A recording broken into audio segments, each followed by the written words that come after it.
नमस्कार, मैं हूं आपके साथ पूर्वी राय और आप देख रहे हैं दबंग इंडिया 24 न्यूज। बीएनएस में अब तक कुल 358 नवीन धाराएं, 175 धाराएं बदली गई, 22 धाराएं खत्म कर दी गई। नवीन कानूनों के प्रवर्तन पर आयोजित कार्यशाला में जानकारी दी गई। 1 जुलाई से पूरे देश में 3 नए कानून लागू हो गए हैं। भारतीय न्याय संहिता, भारतीय नागरिक सुरक्षा संहिता, भारतीय साक्ष्य अधिनियम। इन तीनों ही कानूनों में जो प्रमुख बदलाव हुए उनका एक जो बदलाव है उसका है कि पीड़ित केंद्रित दृष्टिकोण, यानी कि हम विक्टिम सेंट्रिक अप्रोच इसमें अपनाया गया है। तो उसी को ध्यान में रखते हुए बदलाव हुए, चाहे वो टेक्नोलॉजी का प्रयोग करना हो या फिर जैसे आपने अरेस्ट के जो प्रोसीजर्स बताए हैं, पहले 15 दिन तक ही पुलिस कस्टडी ले सकते थे, अब उसको बढ़ा के 40 और 60 दिन तक ले सकते हैं, लेकिन जो टोटल दिन होंगे वो 15 ही होंगे।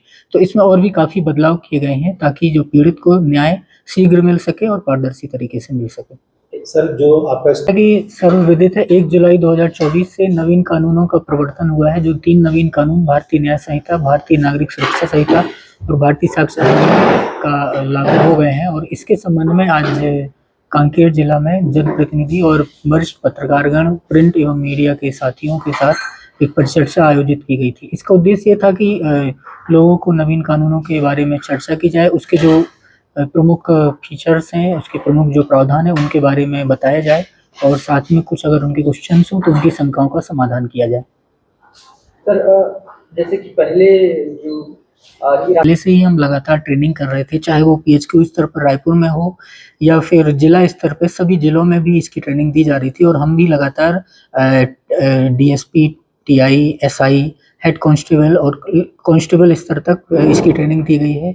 जो इसकी टेक्नोलॉजी की ट्रेनिंग हो, चाहे वो सीसीटीएनएस की ट्रेनिंग हो, ऑडियो वीडियो रिकॉर्डिंग की जो नया ऐप आया ईसाक्स, उसकी भी ट्रेनिंग हो, सभी प्रकार की ट्रेनिंग पिछले 2 महीने से दी जा रही थी और अभी भी लगातार चल रही है। इस जो सुरक्षा संहिता में ई-एफआईआर और जीरो एफआईआर का प्रावधान किया गया है।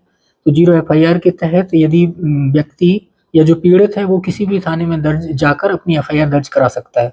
फिर वो पुलिस की जिम्मेदारी होगी कि जिस भी क्षेत्र का वो ऑफेंस होगा वहाँ पे उसको ट्रांसफर किया जाएगा।